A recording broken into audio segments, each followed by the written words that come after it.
In 1985, Kevin O'Keefe was a 36-year-old outdoor enthusiast that lived in Sacramento, California. He loved being out in nature, going hiking and camping, and in fact, he had always wanted to go camping in Alaska. By the summer of 1985, Kevin was actually doing research on areas in Alaska that he could potentially go camping, and he settled on this area called Glacier Bay National Park, which even by Alaskan standards is particularly wild and totally remote. Kevin planned to go camping on his own, so he decided he would need to take a class on how to survive the Alaskan wilderness because he's going to be out there by himself and he's chosen this place that's incredibly rugged. So he actually enrolled and participated in a class teaching you how to go camping in Alaska. Then on September 20th of 1985, he flew from Sacramento to Juneau, Alaska, where he commuted his way up to Glacier Bay National Park. When he arrived at the park's headquarters, he went up and introduced himself to the park rangers that were working there. He told them he'd be over near the Wolf Point area, which was an area right against the water, and he said he was going to be here for about 3 weeks. He planned on leaving on October 10th. So everybody who works there is aware that there's this guy, Kevin O'Keefe, who's going to be by himself for almost 3 weeks camping near the water. No one in Kevin's family or any of the park rangers heard from Kevin for the next couple of weeks. But the whole point of this trip was basically to escape reality and go live in nature for a few weeks, so no one's raising any red flags. A few weeks later, on October 8th, which is 2 days before Kevin said he was planning to leave the park, which he told park rangers and they knew he was there, a couple of park rangers were in a boat patrolling some waterways around Wolf Point, which is the area where Kevin was camping.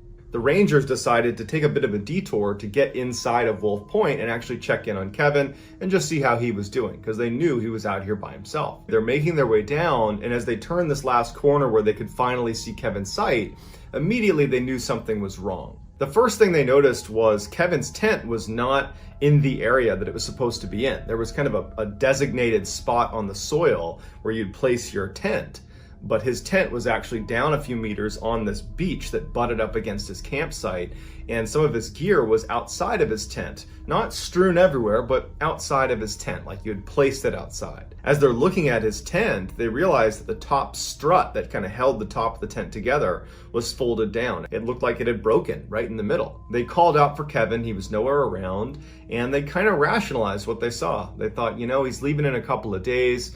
My guess is he's probably preparing his campsite for an exit. Maybe he went out to, go on a day hike or something. I'm sure everything is fine. So they leave and come back the next day just to double check. And when they arrive, there's been no change. The tent is still sitting down on the beach with that strut collapsed. His gear is sitting outside of his tent like a sleeping bag and sleeping pad. It's clear that Kevin has not been to this campsite since the last time they saw him, which was 24 hours earlier. So now they're outright concerned and they decide to launch a search for Kevin. They began flying little airplanes over the area where Kevin's campsite was and the surrounding areas. No sign of Kevin. They brought ground searchers with dogs onto his campsite. They're looking everywhere. No sign of Kevin, but they did discover at his campsite that virtually all of the equipment you would expect to be at a campsite in Alaska of someone who's staying there for a few weeks, well, it was all there. He had his backpack fully packed as if he was going to go on a hike.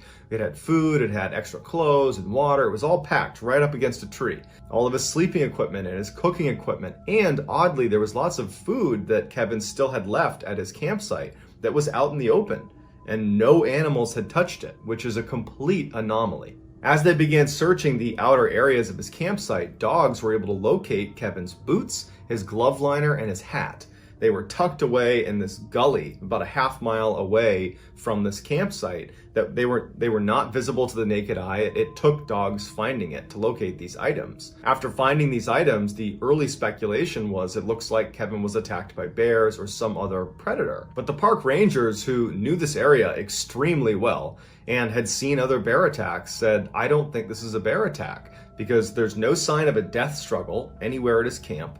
If you get attacked by a big predator, you're going to fight for your life to save yourself. You're going to grab onto things and flail around. It's fairly obvious, and there's none of that. There's also no blood or remains or any indication that someone was hurt in this space. And if an animal had come into this camp and attacked Kevin and eaten Kevin, they certainly would have taken the food that was out and about in the campsite. But none of the food was touched. As the investigation continued, rangers would say how strange it was that no wild animals are coming into this campsite. There's no activity, there's nothing in the area. It's like the animals are staying away from Kevin's campsite. When they couldn't find any sign of Kevin, the investigators went to speak with Kevin's family and asked them, did he have any signs that he was looking to end his own life? Do you have any information you can give us about him? And they said, no, he was really happy, well-adjusted, excited about this trip. He had taken a class to prepare himself for this trip. He told us that he planned on taking a couple day hikes, but no overnights. And he had no plans to meet other people while he was there. He was just looking to be on his own in nature.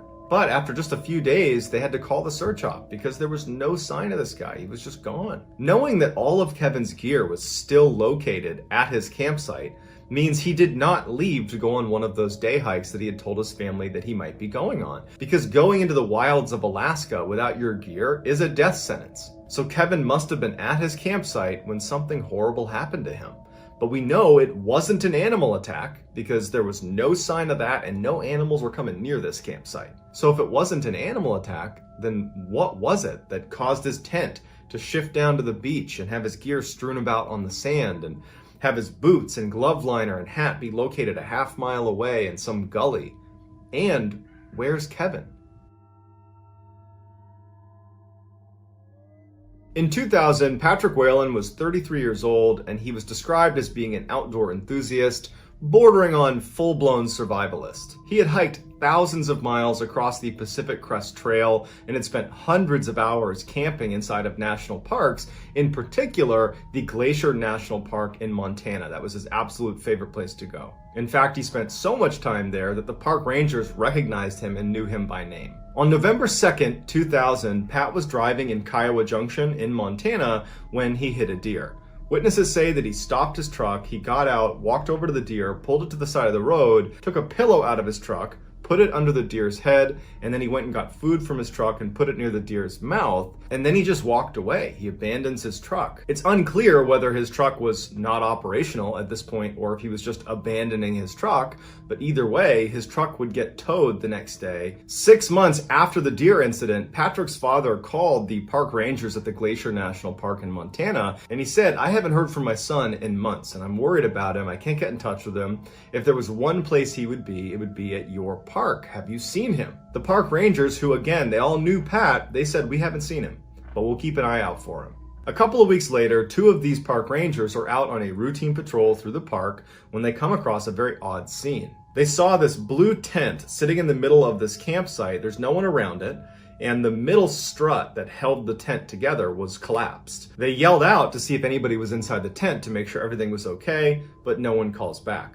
They walk over to the tent itself, and they can tell that this tent has been out here for some time. It looks very weathered and sun-bleached, but there's no tears in the fabric, and all of the zippers are shut. When they opened up the tent, there was no one inside, but there were all the things you would expect to find inside of a tent at a campsite. Water, food, stove, boots, clothes, it's all in there. But again, the tent is collapsed, and based on the pattern of sun bleaching on the outside, it had been collapsed for some time.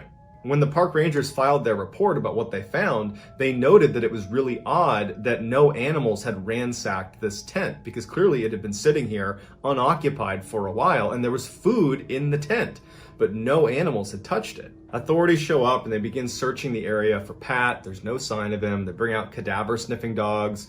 They don't pick up any scent. One of the issues they were up against was they had no idea how long it had been since he had arrived here and then subsequently disappeared, because they actually went to the tow yard where he had had his truck towed following hitting that deer 6 months earlier, and his truck was still sitting in the tow lot.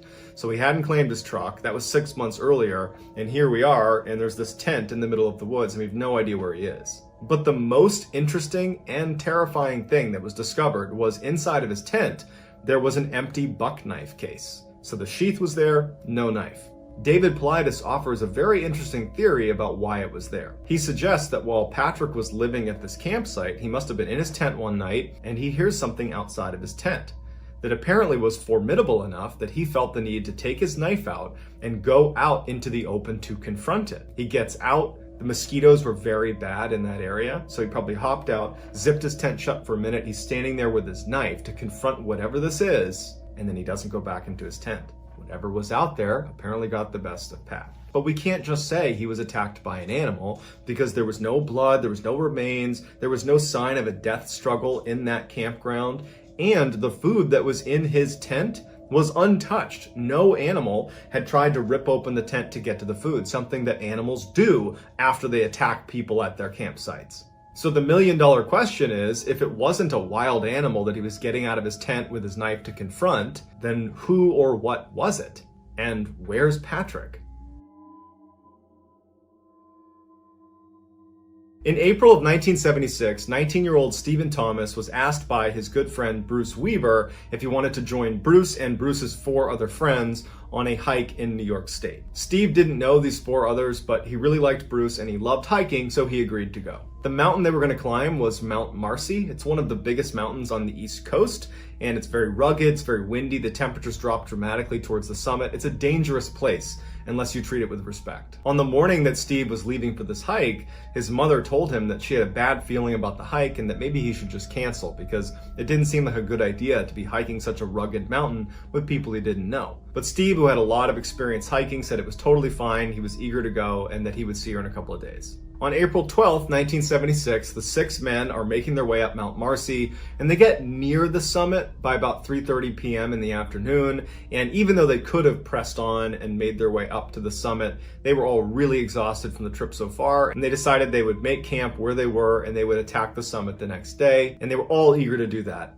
with the exception of Steve. Steve didn't want to stop. Steve was sitting in Bruce's tent looking at the map of Mount Marcy, and he said to Bruce, "Hey, do you want to go for a quick walk with me? I just want to walk up the path a little ways." And Bruce was like, "No, man, I'm tired. Let's just go tomorrow."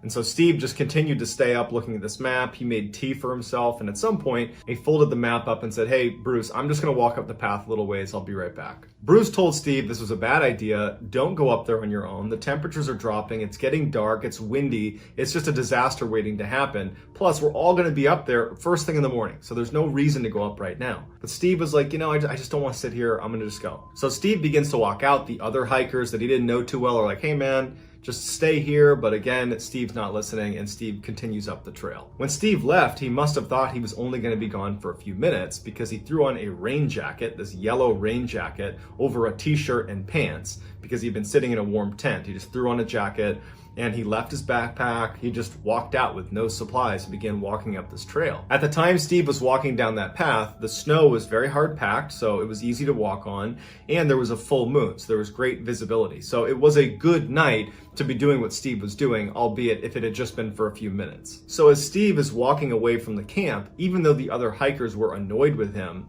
they weren't concerned. He had loads of hiking experience in Washington State. He was very eager to do this, and again, it was well lit. The snow was hard packed. They're thinking, okay, he'll be gone for a couple of minutes and then we'll see him again and it'll be just fine.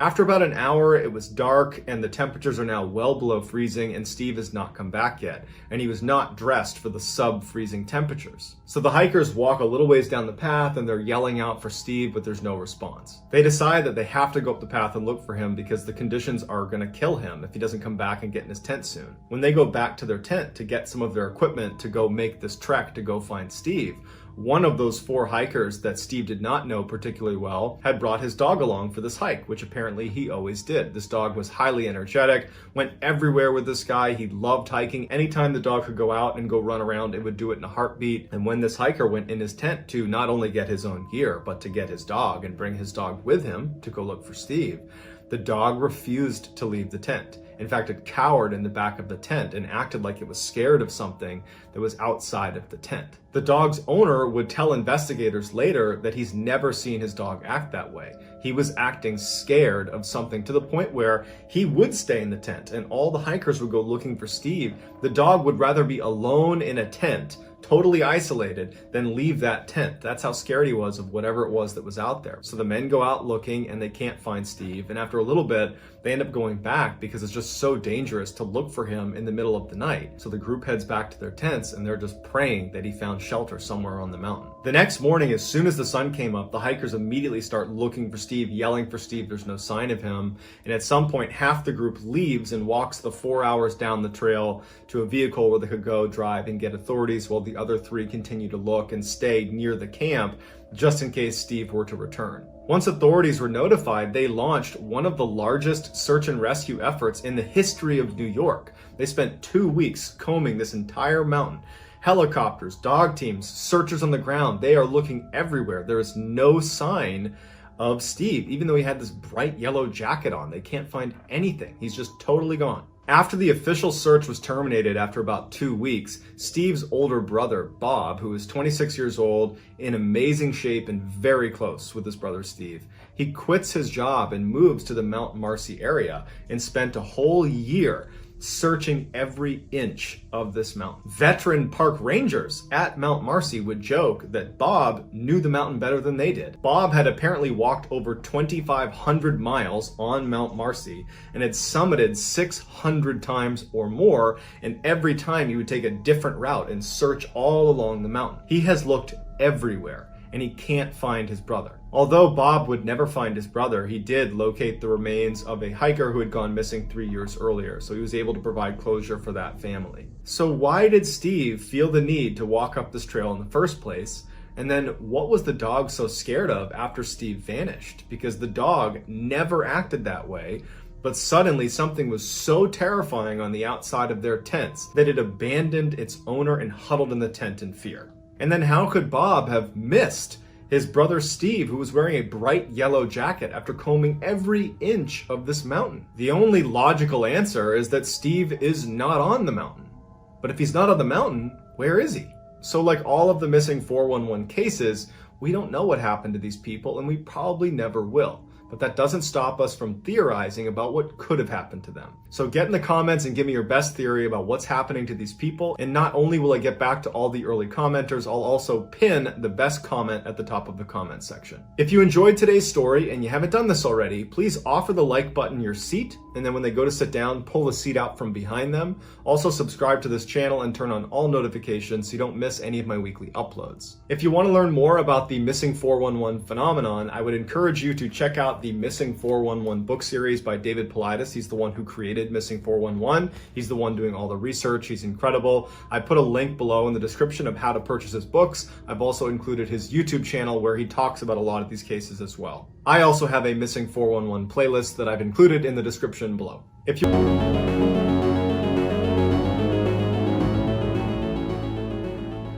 In 1986, Tom Hawks was a 39-year-old father of 2 teenage boys. He had previously been married to his boys' mother, but they had ultimately gotten a divorce. That year, Tom and his 2 sons were at this local chili cook-off in their neighborhood in Newport Beach, California, when Tom was looking out across the sea of people and he sees this stunningly beautiful woman he's never seen before, and he just finds himself staring at her. And he stares at her so long that this woman, she ends up noticing, and she looks up and kind of smiles and blushes and looks away. And Tom immediately is totally embarrassed because he just got caught staring at her. And so he decides, you know what, I got to go over there and introduce myself.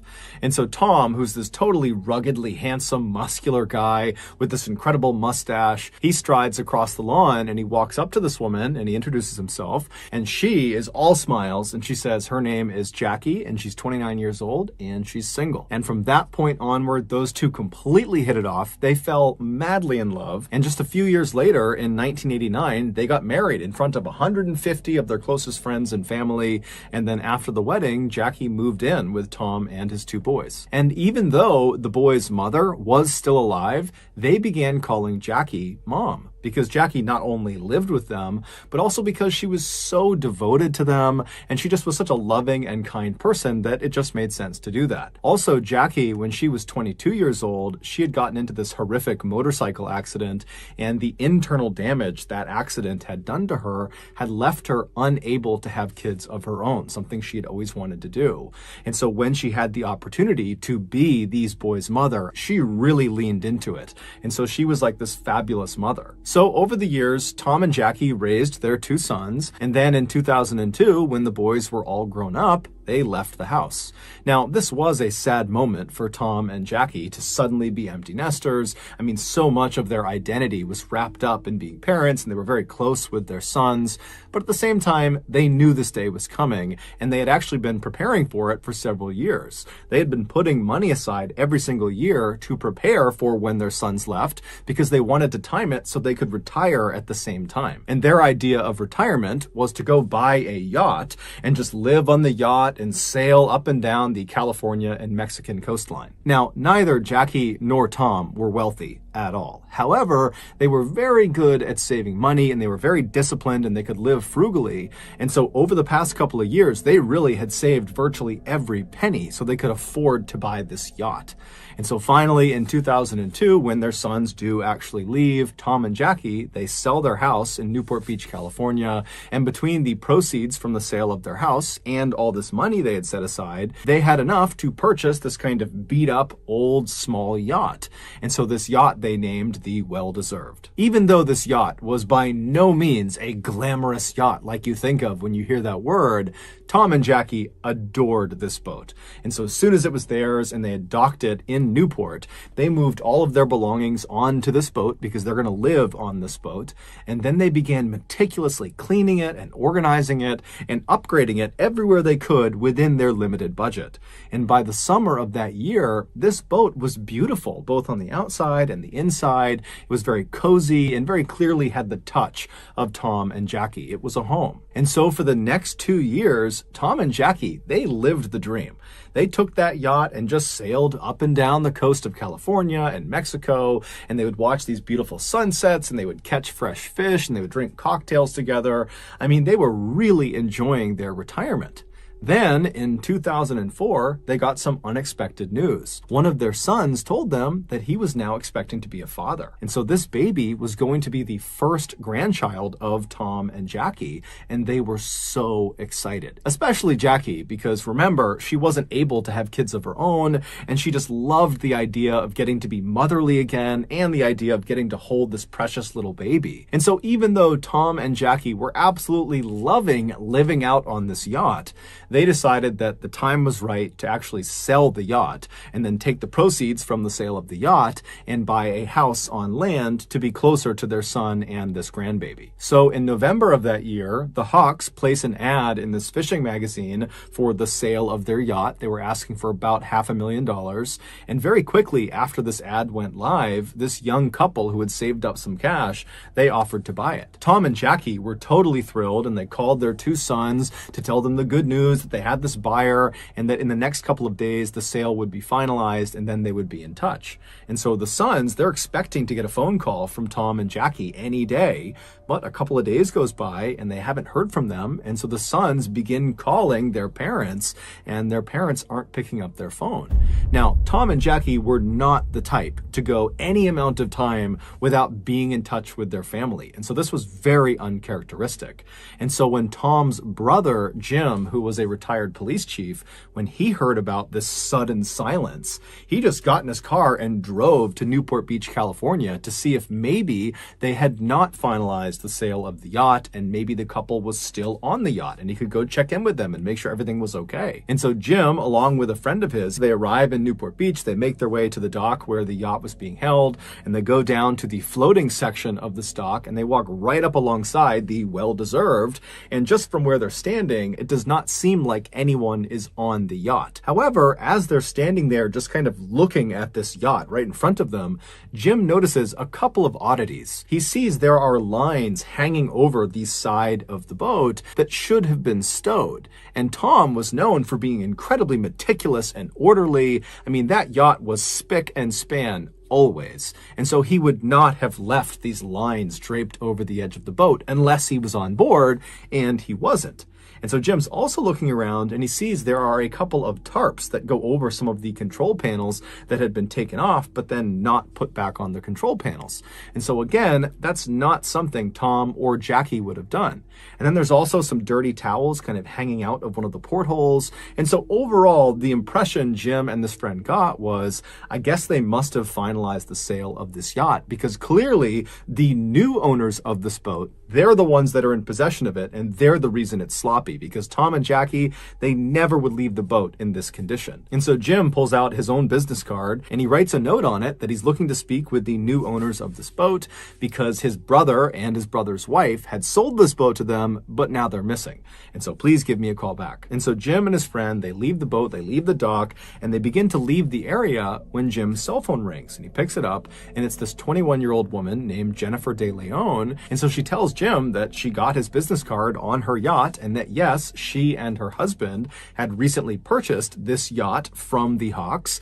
But like Jim, they were having a hard time getting in touch with the Hawks as well, because after acquiring their boat, Jennifer said she and her husband realized there were a couple of controls on the boat that they didn't know how to use. And so they needed to talk to Tom and Jackie to explain how to use them. Also, Jennifer said she had found some personal belongings that belonged to Tom and Jackie that were stuffed in a couple of drawers that just got left behind. And so she wanted to return that property to them as well. But she's telling Jim, I'm trying to get in touch with them and I can't get in touch with them. And so Jim asked Jennifer, when was the last time you or your husband saw Tom or Jackie? And she would say, the last time we saw them was when we actually finalized the sale of the boat, when we literally gave them the money and we watched them take the money, hop in their car and drive away. Jim asked her if she had any idea where they might have been going. And Jennifer said, we really didn't have that many personal conversations with Tom or Jackie. It was mostly just business stuff. But in the limited personal interactions we did have, Tom would always talk about how he and Jackie planned on buying a house in Mexico in this town that bordered Arizona, because apparently they have a son that lives in Arizona and he's about to have a baby, and they were talking about how they wanted to be very close. Jim thanked Jennifer and asked her, if you hear from Tom or Jackie, please let me know. And then Jennifer says to Jim, same thing to you. If you hear from them, please let me know because I need to talk to them too. And so they hang up and Jim is left thinking, what's going on here? And then Jim remembers there's this woman that Tom and Jackie had hired. Her name was Patricia. And for the past couple of years that they had been out on their boat, they knew they would not have great internet. And so they would not be able to consistently be able to pay their bills and pay taxes. And so they had hired this woman, Patricia, who was also a friend of theirs, to basically pay their bills and manage their finances. And so Jim gets her number and he calls Patricia. And the first thing he asks her is, hey, have you spoken with Tom or Jackie recently? And she says, no, I haven't. And so Jim explains the situation and then asks Patricia, has Tom or Jackie recently made a large deposit into any of their accounts? Because just a couple of days ago, they would have received nearly $500,000. And so Patricia, she checks the accounts and she says, no, there's been no deposits made. And so Jim and Patricia are talking on the phone, trying to rationalize why Tom and Jackie would not have deposited so much money. And they really couldn't come up with a reasonable explanation for it. And so after Jim hung up with Patricia, he just had a bad feeling about what was going on. And so Jim called the Newport Beach Police Department and he officially reported Tom and Jackie missing. The first thing the Newport Beach Police Department did with this missing person report was to do some digging on the new buyers of this yacht, the De Leons. And when they looked at the 25-year-old husband named Skyler, they discovered he was a felon. He had been arrested and convicted of armed robbery and had spent some time in jail for it. And so naturally, the police were immediately suspicious of Skyler De Leon and really the De Leons in general, because they were the last ones to see the Hawks before they went missing. And so they sent one of their detectives down to the dock to just kind of walk around the yacht and just kind of feel it out, see what's going on down there, see if there's anything unusual. And so this detective goes down to the dock, they walk onto the floating section of the dock, and they walk right up alongside the well-deserved. And from the looks of it, it doesn't appear that anybody's on board. And as this detective is kind of looking in the window and just kind of looking around, they think they see what looks like a bloody handprint inside the boat. And so that would end up being enough to get a search warrant. And before long that day, there were police swarming this boat, looking all over it. But it would turn out that was not a bloody handprint. It was actually just some rust. And there was nothing else of significance that was found on board this boat. And so the police are pretty frustrated because they really don't have any leads. And so they contact Skyler De Leon and they say, hey, you need to come into the police station and explain exactly what happened during your final interaction with the Hawks. And so Skyler comes to the police station. He's totally cooperative. And he explains to the detectives that, he saw this ad in this fishing magazine for a yacht. He contacted Tom Hawk and said, I'm interested. The two of them met up and then went out for a sea trial, which is basically a test drive, but for a boat. And during the sea trial, Skyler told Tom that he liked the boat and he wanted to go forward with the purchase. And so on November 15th, Skyler, along with his pregnant wife and his young daughter, and also a notary and another person, a friend of Skyler's that was there just kind of as a witness, they go to the parking lot of the dock right near where the yacht is, and then the Hawks show up, Tom and Jackie, and the De Leons literally hand over a suitcase full of cash to Tom, and then Tom and Jackie, with the notary, they signed the sale documentation, basically giving the boat over to the De Leons, and then Tom and Jackie took their suitcase full of cash, hopped in their SUV, and they drove off, presumably to go to Mexico. When the police asked Skyler, how were you able to afford such an expensive vessel, Skyler would tell them that back in the 1990s, he was actually a child star, or kind of. He was an extra on the very popular TV show Power Rangers, and from being on that show, he had made a bunch of money and he had set it aside. And as Skyler is telling the detectives this, he kind of just stops himself at some point and he's like, you know what? That's not really the truth. The reality is the reason we had the money to do this is not because of the cash I got from being a child star. It's actually because I stole the money. It would turn out that armed robbery that Skyler was convicted for and spent some time in jail for, that was because he was stealing money from this drug kingpin. And before he was arrested and sent off to jail, he had managed to take the money that he had stolen and hide it. And then after he had gone to jail and got out again, he came back to his hiding space and he just retrieved the money. But this money was stolen drug money, so it was hot. And so he needed to get rid of it. He needed to launder the money. And so that was why he was buying this yacht. He was going to buy it with this dirty money in bulk, in cash, and basically transform this hot, dirty money into this yacht. And then he was going to sell the yacht and get clean money for it. And so the police are totally shocked at this confession because Skyler has just completely incriminated himself in a money laundering scheme. But the police would ultimately say to Skyler, you know what, we're not going to charge you with money laundering because you're being so forthright and helpful with this investigation. And so they let Skyler go. The police would go on to interview Skyler's wife, Jennifer, as well as the notary and also that other friend who had come along for that final sale of the boat who was there as a witness. And so the police interview all three of those people and they asked them, you know, what was your final interaction with Tom and Jackie like? And they all described the same situation of seeing Tom and Jackie taking the suitcase full of cash and then signing the paperwork, hopping in their car and driving off. The only detail that seemed to differ amongst these four people who were there was the way Tom and Jackie were acting. Skyler made it seem like Tom was kind of anxious and paranoid about having all this money, whereas the notary said, you know, Tom and Jackie seemed completely normal to me. After all the interviews with these people who had seen Tom and Jackie last, the police felt like they had kind of reached a dead end and just didn't know what to do next. And so they went to the media and asked them to put out a bulletin that had a picture of Tom and Jackie, as well as a picture of their vehicle, and it asked people to come forward if they had seen them. And sure enough, within a couple of days of this bulletin going out on TV, this older couple in Mexico called the police to say the Hawks SUV is right across the street from me right now. It's parked right on the road. And so naturally, the Mexican authorities, as well as American authorities,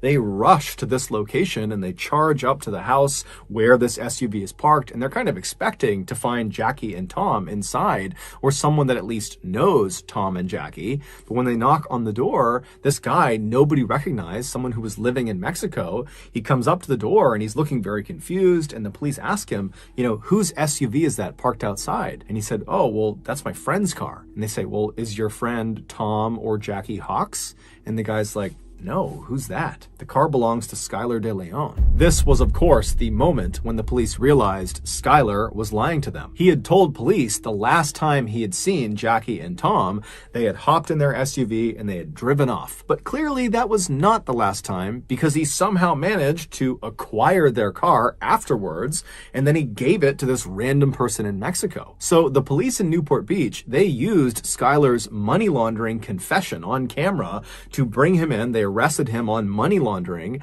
and then with him in custody, they searched his home. And inside of his and Jennifer's house, they found all these things that belonged to the Hawks. Things like laptops and video cameras, things Tom and Jackie would not have left behind on the boat. But despite all this evidence connecting Skyler De Leon to the Hawks' disappearance, he maintained his innocence and said this was just a big misunderstanding. And then while he was in custody getting grilled by police, his wife, Jennifer, was also saying the same thing, that Skylar didn't do anything. She was even going on talk shows and talking about how this is just one big misunderstanding and Skylar had nothing to do with the Hawks' disappearance, that they are just as concerned about Tom and Jackie as everybody else is. But the police were not buying it. They knew Skylar knew something that he wasn't telling them, obviously. However, they weren't really getting anywhere interviewing Skylar. He was just kind of saying, look, I had nothing to do with it.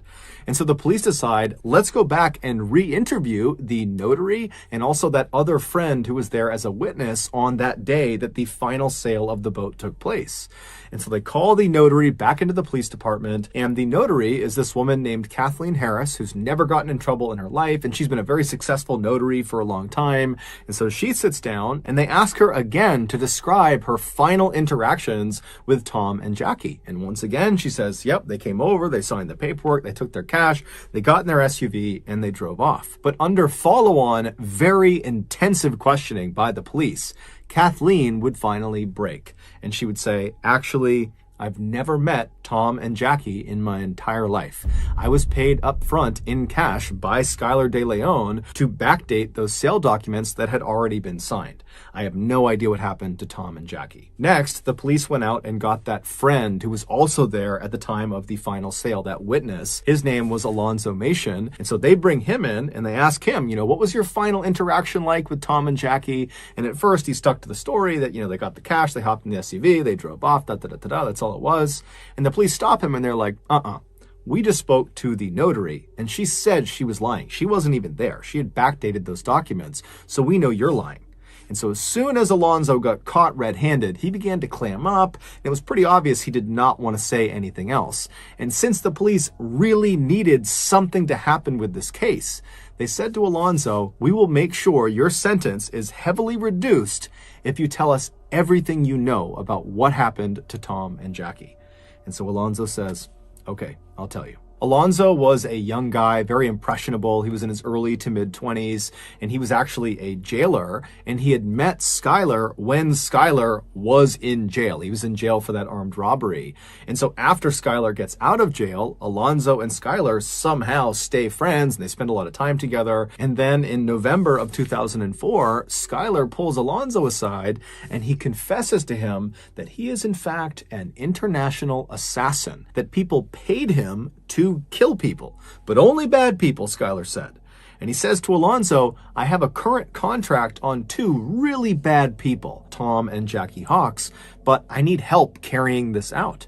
And so if you will help me carry out this contract, I will give you $1 million US.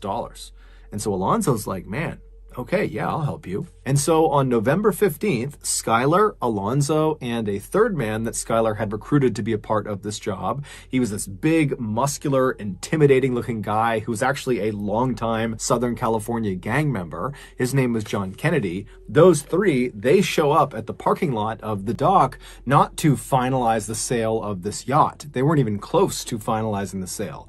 They were there to meet up with Tom and Jackie to do a sea trial, a test drive. But when Tom and Jackie arrive, Tom, who was a longtime probation officer and so was very used to being around felons and convicts, he immediately sized these three up and thought, bad news. And so when the two parties met each other in the parking lot, Skylar started to notice that Tom was definitely apprehensive about getting on a boat with them. In fact, Tom was talking about potentially rescheduling and that, today's not a good day. And Skylar's seeing, okay, they're clearly uneasy about getting on the boat with us. And so Skylar says, hey, Tom, Jackie, hold on a minute. I'm going to step aside and make a phone call. And so Skylar steps aside and he calls his wife, Jennifer, and she was not far away. And so just a couple of minutes later, Jennifer pulls into the parking lot carrying her little 1-year-old baby girl. And as soon as she walks over to this group, the dynamic completely changes. Jackie sees this baby and she immediately falls in love with it and she wants to hold the baby and she loves Jennifer. Jennifer is so sweet. And so Jackie seems very much at ease and Tom notices that. And so Tom begins to loosen up, and before long, Tom is saying to Skylar, you know what, guys? today's fine. Let's do the sea trial. And so the group eventually begins to make their way onto the yacht, the well-deserved, to do the sea trial. And right as they're about to get on, Jennifer says, hey guys, I can't go on the sea trial. The baby's upset. I gotta go home. I'll see you guys when you get back. And at this point, Tom and Jackie, they've already committed to doing the sea trial. And so even if they were a little bit apprehensive going on this boat with just these three guys, they put their faith in the De Leons that this was on the up and up. So the two Hawks, along with these three men, they get on board the boat and they begin heading out towards open water. And so Tom was piloting the boat. And at some point when they were very far away from the dock and really any land in any direction, Skylar and John come up to Tom and they say, hey, we want to show you something down in the lower levels of the ship. And so Tom goes with them. They go downstairs into the bedroom. And while they're down there, Alonzo and Jackie were in the kitchen, which is right above the bedroom. And as they're standing there, Alonzo and Jackie suddenly hear this very loud commotion coming from the bedroom. Now, Alonzo knew what that was. It was Skylar and John attacking Tom. And so that was his cue. Alonzo leapt forward and he grabbed onto Jackie. And before Jackie could even figure out what was going on, he had thrown her to the ground, pulled her hands behind her back, and then he pulled out handcuffs that he had and he handcuffed her hands together. Sounds like Jackie's here, Alonzo's here, and then that's where Thomas Hawks, Skylar, and JFK are on the bottom. And Jackie hears the commotion. She looks down this way, and this is where Alonzo overpowers her. And as soon as Jackie was subdued in the kitchen, Skylar and John, they come up the stairs, and Tom's not with them, and they grab Jackie, and they walk her down into the bedroom, and Jackie would have seen her husband, Tom. He's been handcuffed, and he's laying on the bed on his back. And so they throw Jackie onto the bed right next to Tom, and immediately Jackie turns around and looks at Skylar and says, why are you doing this to us? We just met your wife. I just held your baby. Why are you doing this? All we want to do is just go back to land and be with our children and be with our grandchildren, please. But Skylar didn't care. He just turned to Alonzo and said, put tape on both of their mouths and their eyes. And as Alonzo was doing that, Skylar went upstairs and began piloting the boat towards the deepest part of the ocean. And so as Skylar is driving this boat, Alonzo and John are down in the bedroom, and Alonzo remembers looking over at Tom, and Tom was comforting Jackie. He had managed to pull his hand up and he was stroking Jackie's hand and he was saying to her, it's going to be okay. No matter what happens to us, we'll be together. Suddenly the boat stopped because Skylar had reached the deepest part of the ocean, and he called down to John and Alonzo to bring Jackie and Tom up onto the deck. And so Alonzo and John do just that. They march Tom and Jackie up the steps.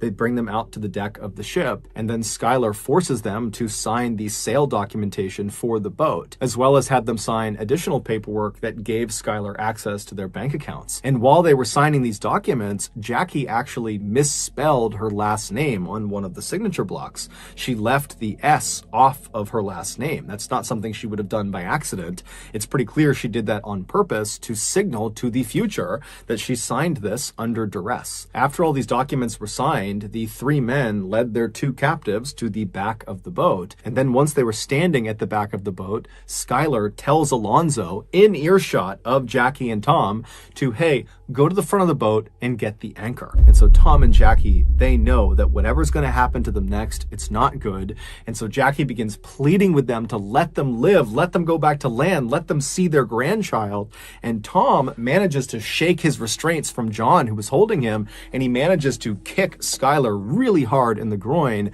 But after that, John leapt on top of Tom and Jackie and subdued both of them. And then he positioned Tom and Jackie so they were sitting down back to back with their handcuffs connected to each other. And then Alonzo shows up dragging this heavy anchor, and he finally gets it all the way over until it's right next to Tom and Jackie, at which point Skylar grabs the long metal chain that came off of the anchor, and he felt around until he got to the very end of the chain. So not the side closest to the anchor that's attached to it, the far other side, the bitter end of this chain.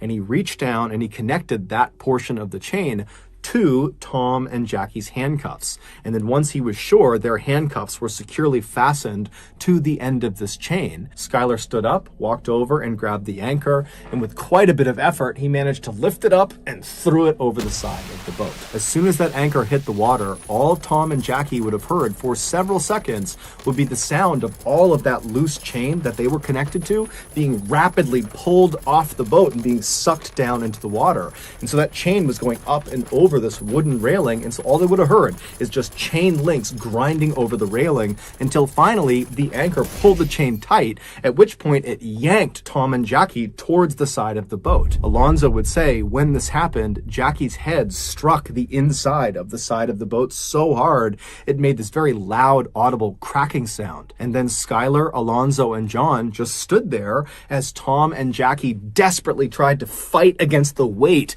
of this anchor that was trying to pull them off of the boat. Tom was trying to hold on to anything he could to try to hold his wife in place, but eventually the weight of this anchor combined with the movement of the boat was just too much. And so Tom and Jackie were very slowly pulled up and over and off the boat into the water. When they hit the water, they would have been fully alive, fully conscious, as they began their rapid descent to the bottom of the ocean, 3,500 feet below. Alonzo would tell police as soon as Tom and Jackie disappeared below the surface, Skylar let out a woohoo and ran over to the edge of the boat and looked into the water like a giddy child. And he was staring at where they had disappeared, and he was just grinning and laughing. And then finally, when the water went calm and there were no more bubbles, Skylar just kind of laughed, turned around, and made his way back to the cockpit and began piloting the boat back towards the dock. Even though Jennifer was not on the boat at the time of the murder, she was equally involved in it. In fact,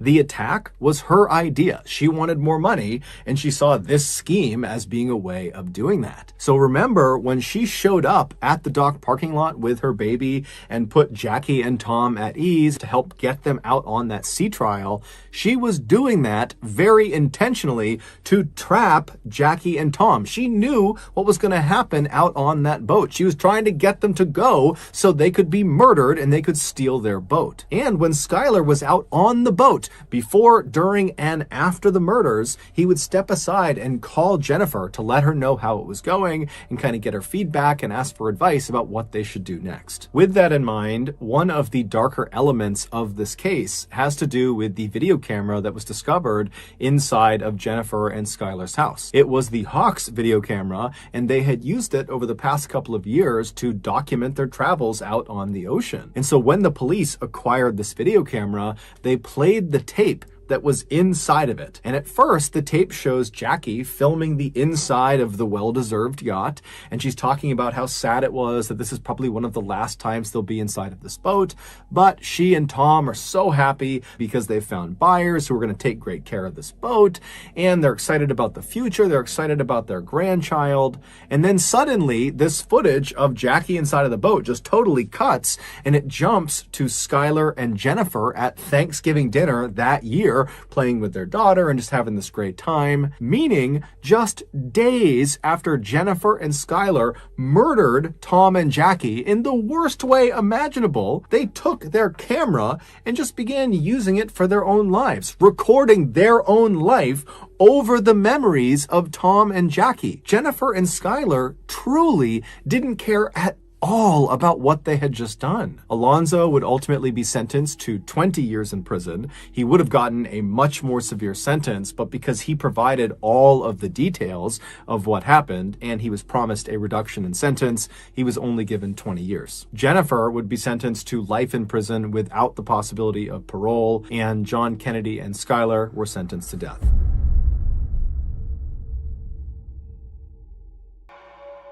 The year was 1957, and Olga Nettie Kopensik was about to leave her home in Vancouver, Canada, and make the 1,400-mile trip south to the west coast of the United States. Carefully folding her clean white uniforms into her suitcase, the 29-year-old surgical nurse felt thrilled just thinking about the new job that awaited her at Cottage Hospital in Santa Barbara. Because for Olga, getting this job was a dream come true. Ever since Olga could remember, from the time she was a teenager growing up in the tiny town of Benito, Manitoba, one of Canada's western provinces, she had wanted to do something meaningful with her life, something that would help people in practical ways. And after graduating from high school and working in a doctor's office, Olga had decided what that something was. She wanted to become a nurse. So, 6 years earlier, back in 1951, Olga took the plunge. She had packed up these very same bags that she was using again now and headed to the highly regarded nursing school at British Columbia's General Hospital in Vancouver. It had been a trip of 1,200 miles, almost as long as the journey she'd be making the next day when she left for California. Even all these years later, she still remembered how homesick she felt after leaving Benito. She remembered waving goodbye to her parents and her younger brother and sister, and seeing her father, who had worked for 34 years as a foreman for the National Canadian Railroads, look so proud and so sad as she climbed onto the train that would take her off to school. And now, as Olga thought about all the additional miles she'd be putting between herself and her family with this move to California, she suddenly felt a fresh wave of that same homesickness. But Olga was not someone who let herself dwell for very long on her own problems. Taking a break from her packing, the small and slim woman with curly auburn hair, hazel eyes, and a quick smile sat down for a few minutes on her bed and tried to collect her thoughts. She reminded herself that she and her family would be exchanging letters, and that once she settled in Santa Barbara, she might be able to persuade her parents to come down to California and visit her, and maybe see a little bit of the United States. In the meantime, they would keep Olga up to date on all the news she loved to hear the most, all about what was happening in her hometown and the arrival of any new children in the family. And looking around now at her clean, bare bedroom, Olga also reminded herself that this was the moment she had worked so hard to achieve. Her graduation from nursing school and getting her surgical nursing certificate had been one of the best moments of Olga's entire life. When she closed her eyes, she could still practically smell the huge bouquet of fresh flowers she had carried with her on graduation day. And she could still recall how complete she felt wearing her new crisp white cap that was an emblem of her new profession. Taking a deep breath, Olga stood up from her bed and reached for the last pile of her skirts and slacks, and as she did, she felt all her excitement return to her in a rush. A few minutes later, the young nurse, affectionately known at Vancouver General Hospital as Ollie, gave a last look around and then hurried out of her room to say goodbye to her friends and fellow classmates.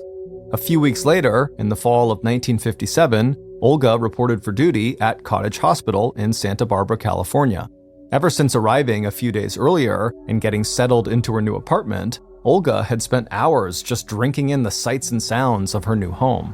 A beautiful gem of a city right on the Central Coast, tucked between the Pacific Ocean and the steep Santa Ynez Mountains. And Olga's impressions of her new hospital job were every bit as positive as her impressions of the city of Santa Barbara.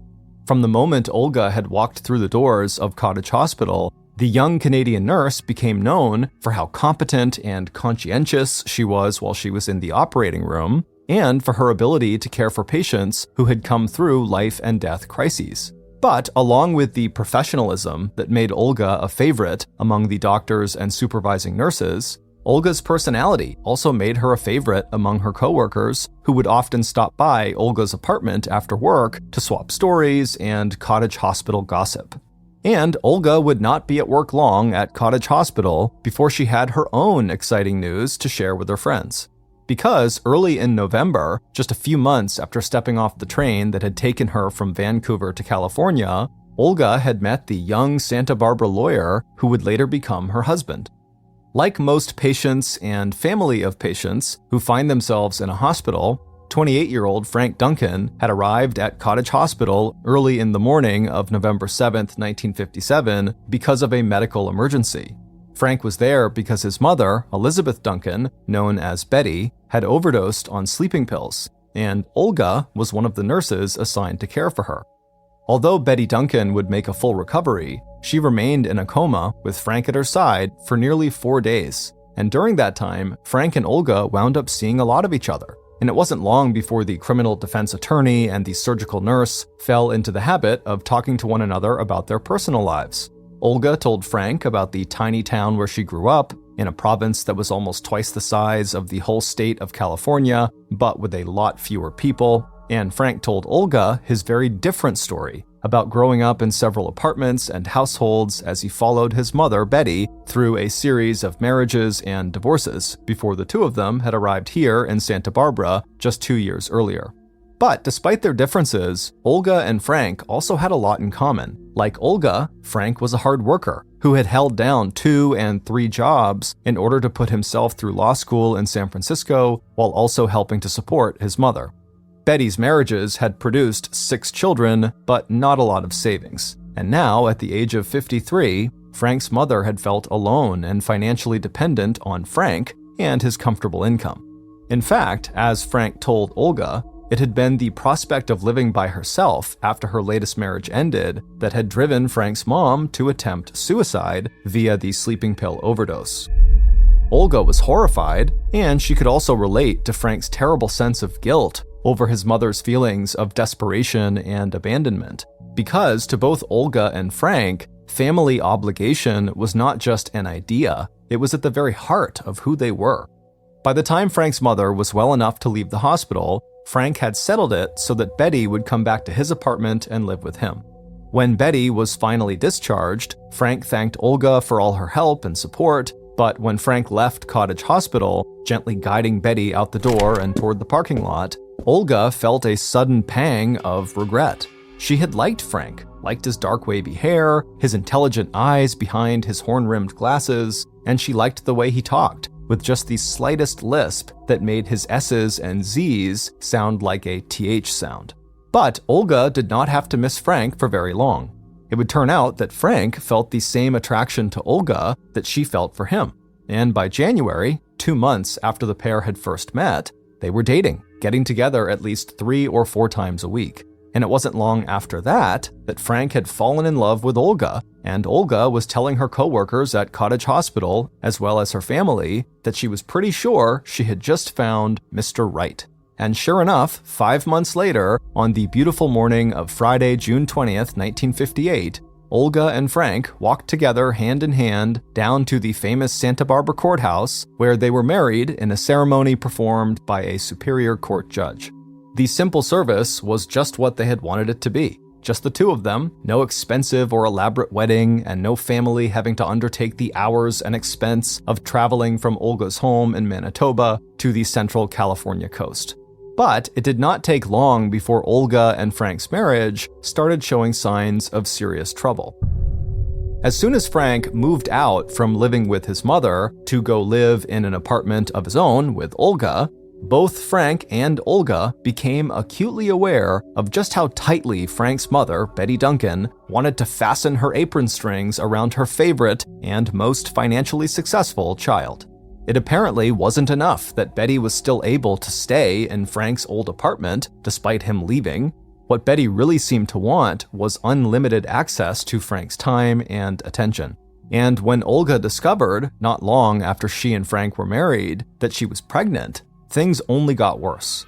Betty never missed out on an opportunity to talk negatively about her new daughter-in-law, even suggesting to Frank that Frank was not the father of Olga's baby. While Frank did his best to persuade Olga that his mother's hostility would eventually disappear as soon as her grandchild was actually born, for Olga, the only silver lining in the situation was the fact that she hardly ever saw Frank's mother in person. Betty may have wanted her son, Frank, to spend all of his free time in the apartment with her, but Frank put in long days at work, and Betty had her own busy and active social life. Always carefully dressed and groomed and wearing stylish glasses with frames that tilted up at the outside edges, Betty was a regular at the courthouse where Frank tried his cases. But Betty and her closest friend and constant companion, an 84-year-old woman named Emma Short, also made the rounds of local businesses and clothing stores, as well as lunch spots like the Woolworth's department store and the Tropical Cafe and Bar in downtown Santa Barbara. Neither woman had their driver's license, so the two of them had become a very familiar sight on the city bus routes, with Betty always leading the way and making the decisions about where the two of them should go and what they should do. So even though Betty's routine included calling Olga and Frank, or just Frank, to complain about being ignored, or to describe Olga as a, quote, foreigner who had trapped poor Frank into marriage, it was only Frank that Betty actually wanted to see. Still, it wasn't long before Olga was almost as annoyed as Betty was with Frank, because now, in an effort to keep all the women in his life happy, Frank was shuttling back and forth between the apartment where he lived with Olga and the apartment he had once shared with his mother. Meanwhile, rumors about the couple's troubled marriage had started to swirl among Olga's coworkers and among Betty's friends.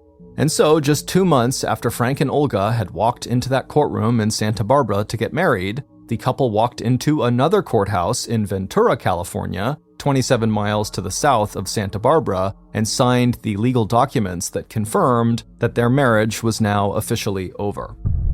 Based on the complaint that the couple presented to the court that the two were not living together, in the eyes of the law, it was now like the marriage had never existed in the first place.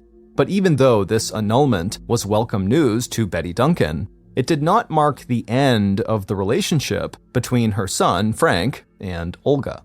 By the time Olga was almost 7 months pregnant, she was in an apartment that Frank had found for her at a place called Garden Street Apartments, located 3 miles from Cottage Hospital.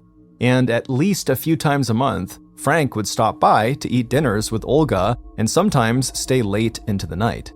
Unlike Frank, Olga did not believe that Betty would ever have welcomed Olga or her baby into the Duncan family. But whatever happened, Olga still wanted Frank to be a part of their child's life. In her letters back home to family in Manitoba, Canada, Olga would tell her parents that Frank still had a lot of growing up to do. But if her family really wanted to help her, they could do that just by telling her their news about home and the children.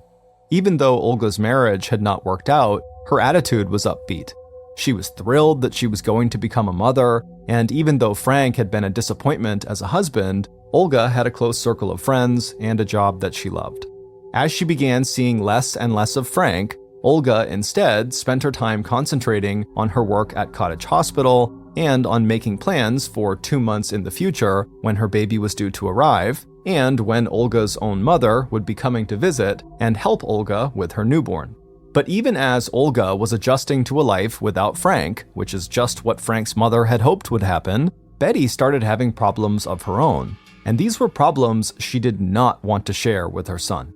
As a criminal attorney, Frank often represented clients who were guilty, and despite his best efforts to keep them out of jail, some of those clients still wound up behind bars. And to Betty's horror, on November 12th, 6 months after Frank and Olga had gotten married, and 4 months after that marriage had been annulled, Betty had become the target of an extortion scheme related to one of Frank's clients. The wife of one of Frank's clients, who wound up going to jail, had approached Betty while she was eating lunch with her best friend Emma at the Tropical Cafe. This woman, Esperanza Esquivel, walked right up to Betty and promptly accused her son, Frank, of charging Mrs. Esquivel's husband, Frank's client, who happened to be the owner of the Tropical Cafe, too much in legal fees. And now Esperanza demanded that money, $500, back. And if Betty went to Frank or the police about this extortion threat, then Esperanza said she knew 2 men who would hurt or kill the one person Betty loved most in the world, her son Frank. And for Betty, this threat was so terrifying that she did not hesitate to comply. Within days, she had cashed a check Frank had given her to make a down payment on a new typewriter, and instead of making the down payment, Betty handed the $150 over to Esperanza's so-called enforcers.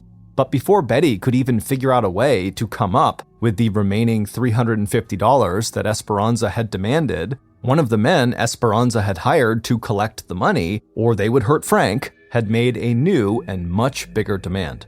And suddenly, Betty Duncan started wondering exactly what it was that she had gotten herself involved in.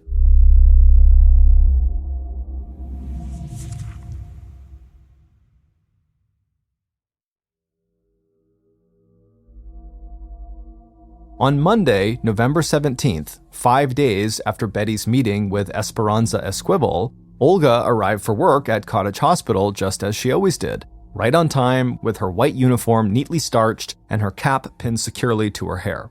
Even though she was 7 months pregnant, she was as active and busy in the operating room and tending to patients as she had been the very first day she'd arrived 1 year earlier. The only difference now was that Olga, on one of her recent visits to her obstetrician, had been diagnosed with an inflammation of the nerves in one of her hands that caused a loss of feeling in her fingertips. But other than that, the baby doctor had given Olga a clean bill of health, assuring Olga that the weepy feelings that sometimes came over her were nothing to worry about. And just as Olga's pregnancy had not interfered with her work, it had also not interfered with Olga's modest but important social life. So at the end of that workday on Monday, Olga invited her two friends and coworkers, Doreen and Sylvia, back to Olga's apartment, Unit 11 at 114 Garden Street, so she could show them the gown that she was making for her unborn baby. But what was supposed to be a short visit and a light meal of hot buns and coffee soon turned into an entire evening of talking and laughing among the friends. And by the time Doreen and Sylvia had called out their final goodbyes to Olga and piled into a taxicab to head off to their own apartments, it was almost 11 p.m. Smiling, Olga had listened to the last of her friends' laughter before the door of the taxi shut and the car engine revved as the taxi pulled away from the curb. Before her friends had left, Olga had changed out of her work clothes and into her comfortable pink and white quilted bathrobe. Now, standing at her open front entrance, Olga thought about her baby's father. The last time Frank had stopped by to see her was 10 days earlier on November 7th, his 29th birthday.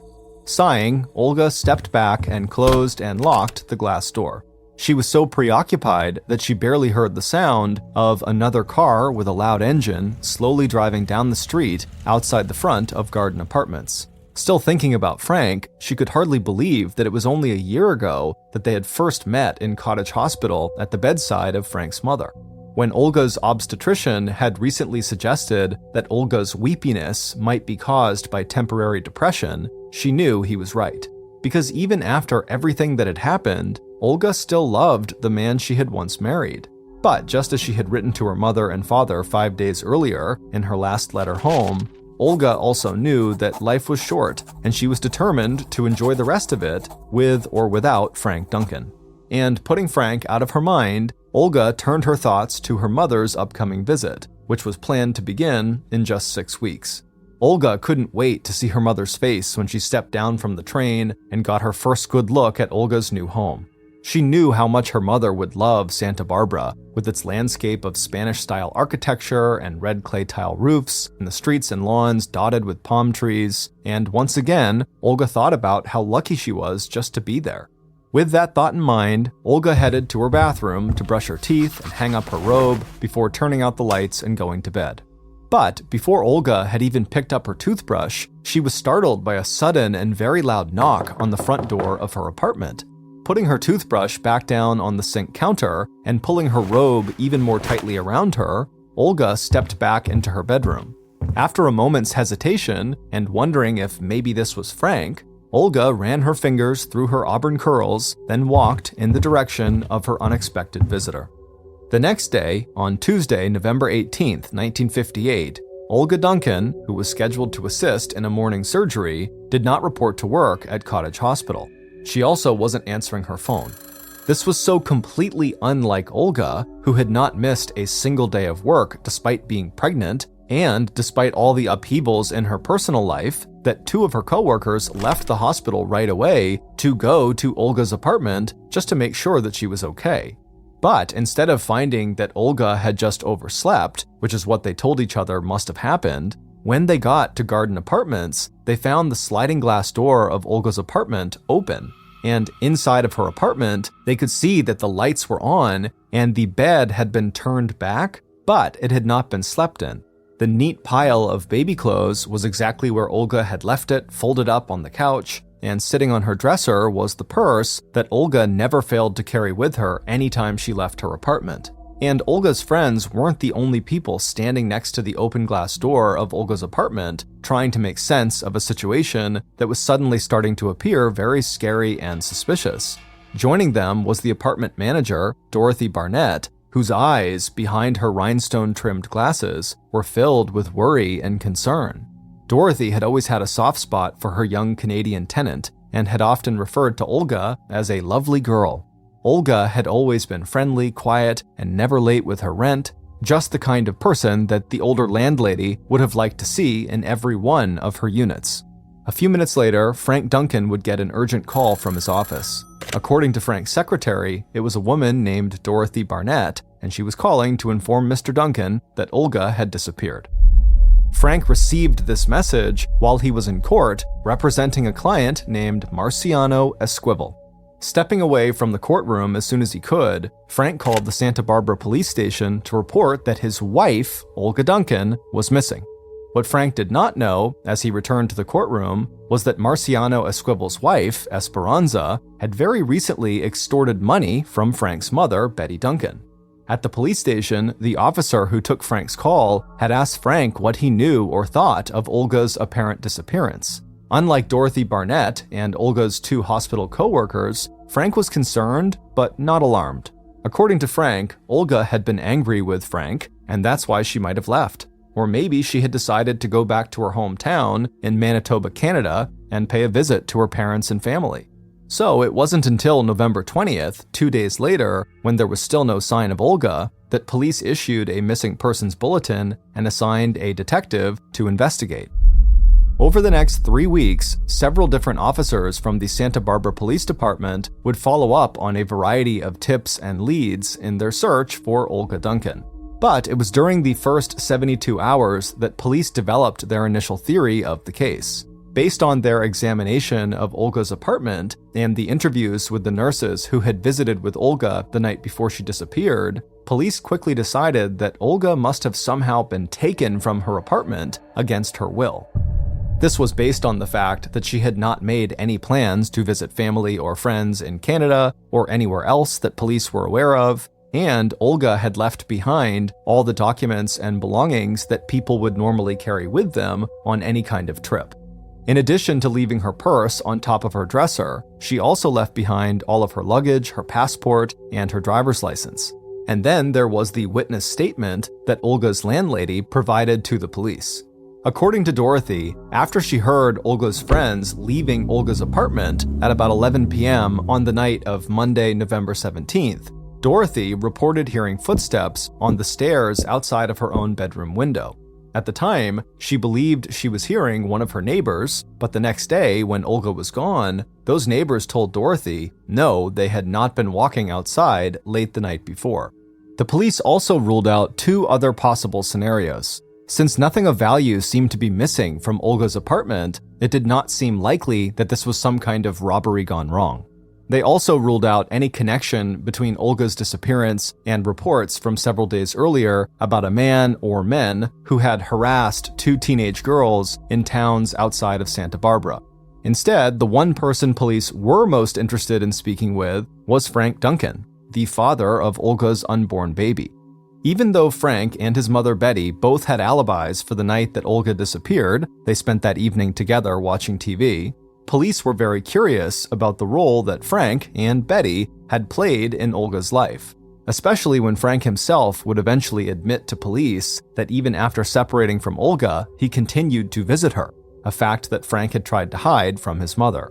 But much to the surprise of local detectives, it was not Olga's disappearance that brought Frank and Betty into the Santa Barbara police station on November 22nd, 4 days after Olga went missing. Instead, it was a totally different criminal matter. In response to questions from Frank about what had become of the money Frank had given Betty so she could make a down payment on the typewriter Frank wanted to buy, Frank's mother had finally told Frank about the extortion demands from Esperanza Esquivel.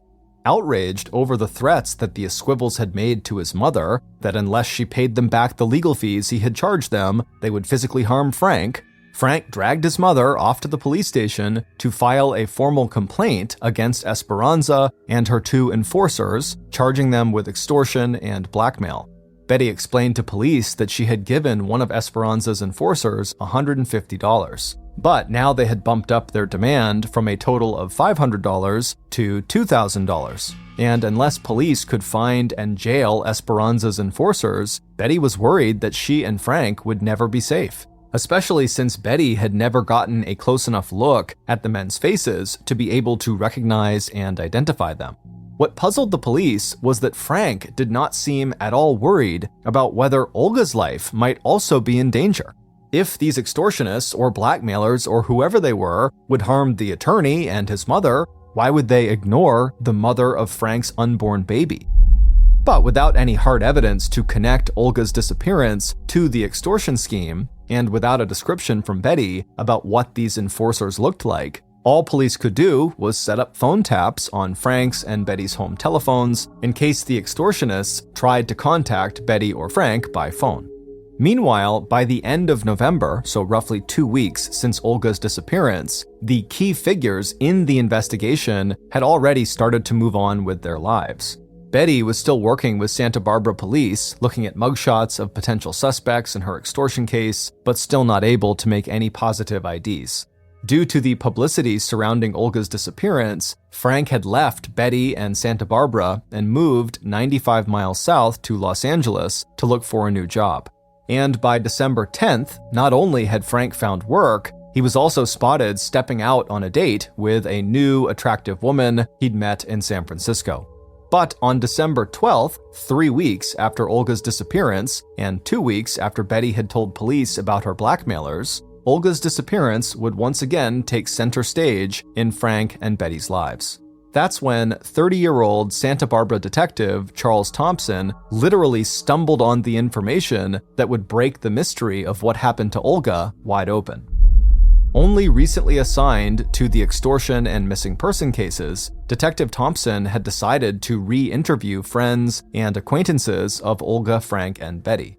And while going over the statement of one of the very minor players in both cases, Detective Thompson listened in disbelief as this very unlikely source let slip a piece of information that would change everything police knew or thought about Olga's disappearance. On the following day, Saturday, December 13th, the Santa Barbara police made their first arrest.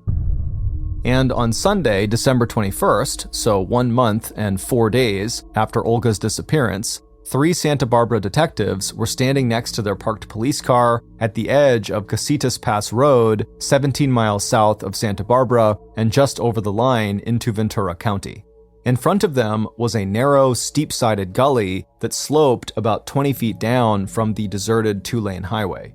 Leaning a little bit forward, the officers could just make out the end of a corrugated metal drainage pipe that ran side to side directly under the road where they had parked their car.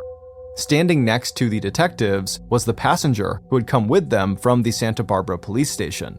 After a few moments of looking, the passenger raised their hand and pointed to a shallow depression just in front of the end of the metal drainage pipe. A few minutes later, the passenger was back inside the car, while the 3 detectives, carrying the shovel that they had stowed in the car trunk, were slipping and sliding their way down to the bottom of the pit. Based on the information that passenger had provided to Santa Barbara police, along with the information gathered by Detective Thompson 9 days earlier, here is a reconstruction of what really happened to Olga Duncan almost 5 weeks earlier on the night of Monday, November 17th, and early in the morning of Tuesday, November 18th. After Olga said goodbye to her friends at about 11 p.m. on that Monday night, she didn't notice that the car with the loud engine that she'd heard coming down the street had actually stopped right outside of her apartment building. Olga had been so busy thinking about her baby, about Frank, and then about her mother's upcoming visit to Santa Barbara that the sudden silence as the driver turned off the car engine did not even register. And neither did the sound of quiet footsteps as the person inside of that car got out and walked up the stairs to the sliding glass door of Olga's apartment. The first Olga knew about the arrival of her surprise visitor was the sound of urgent knocking on her front door. And when she stepped out of her bedroom to see who it was, her first feeling was just disappointment. Even through the drapes that covered the door, she could tell that the shadowy figure outside was not Frank. But that feeling of disappointment immediately turned to concern when she heard a voice telling her that something was wrong with Frank, and Frank needed Olga's help. Still dressed in her pink and white quilted robe and house slippers, Olga opened the door just wide enough to have a conversation. She did not invite her visitor in, but once Olga had heard that Frank was actually sitting in a car right outside and that he was very, very drunk, Olga agreed to go downstairs and check on him. A moment later, Olga had stepped out of her apartment, not even bothering to turn out the lights or pull the door closed all the way behind her. A minute later, Olga was on the street, leaning down to look through the front car window at a man huddled in the passenger seat. But even as Olga realized that this man was not Frank Duncan, it was too late. The next thing she knew, there was an explosion of pain in her head as the man behind her brought the butt of a .22 caliber pistol down on the back of Olga's skull. Even as Olga's attacker yanked open the back door of the car and started pushing Olga inside, the man who had been slumped in the front seat had turned around so he could help pull the unconscious nurse onto the back seat of the gray 1948 Chevy. Moments later, Olga's first attacker had run around the car and slipped behind the wheel into the driver's seat, while his partner in the passenger seat sat up straight and looked around to make sure there was no one watching them. Then, with a grinding of gears, the old Chevy pulled away from the curb to begin the 230-mile trip from Santa Barbara south to Tijuana, Mexico. For the two young men in the front seats of the car, there was nothing personal about this kidnapping or about what they planned to do with Olga once they reached Mexico. Instead, this was an opportunity of a lifetime. They'd been promised $6,000 for making Olga disappear, an amount of money that today would be worth more than $31,000 for each of them. But almost as soon as they had left Garden Apartments, the men's carefully laid plans for how to kill Olga Duncan started to fall apart. They had not even made it out of Santa Barbara before Olga had regained consciousness and began struggling and screaming for help. Pulling off the main road and parking the car along a track to a deserted beach, both men got out and opened the rear passenger doors. Leaning in over their struggling and terrified kidnap victim, one of the men held Olga down while the other started hitting her head again and again with the butt of his gun, using so much force that the pistol actually broke. Once Olga was finally still, with blood now pouring out of her head into the car seat right under her, the men used the tape they'd brought with them to bind Olga's hands and feet before they got back into the front seats and began heading once again for the main road south. But the kidnappers had only driven 13 more miles before they started to have car trouble. And instead of driving to Mexico, they were forced to get rid of Olga's body somewhere much closer to home. Turning onto rural Highway 33 South out of Santa Barbara, they headed through the mountains toward a very small town in Ventura County. And along the way, on Casitas Pass Road, the two men found exactly the spot they were looking for. Pulling the car over to the side of the road, they killed the engine and then got out to look down at a steep-sided gully 20 feet below the road and at the opening of the drainage pipe that ran crossways underneath the road where they were standing. A few minutes later, sometime after 1 a.m. in the morning of Tuesday, November 18th, the two men dragged Olga's body out of the car and down the side of the ravine to a slight depression in front of the outflow pipe. Since their gun was now broken and would not fire, the two men took turns beating and then strangling Olga. When they were sure that the young mother-to-be was dead, they used their hands to dig a shallow grave, then rolled Olga over until she lay inside the hole. After covering Olga with dirt and gravel, the two men climbed out of the gully, hopped back into the 1948 Chevy they had rented the evening before for $25, and drove back to Santa Barbara. After getting rid of their bloody clothes and cleaning Olga's blood off the back seat before returning their rented car, the two murderers were ready to collect their paychecks. So, later that same morning, 20-year-old Luis Moya and 25-year-old Augustine Baldonado picked up the phone and called their employer, Betty Duncan, to tell her that the daughter-in-law she had hated so much was now dead, along with Frank's unborn child. It would turn out that Betty Duncan was so possessive of her beloved son Frank that when Frank met and fell in love with Olga at Cottage Hospital back in November of 1957, Betty was out of her mind with jealousy. From the moment Frank started dating Olga, Betty had done everything she could to break up the romance, calling Olga at least once a day for more than 3 months to threaten and insult the young woman and to scream at her to leave her son Frank alone. But it wasn't until Frank and Olga snuck off to be married at a civil service in June of 1958, by which time Olga was already pregnant, that Betty moved her hate campaign into high gear.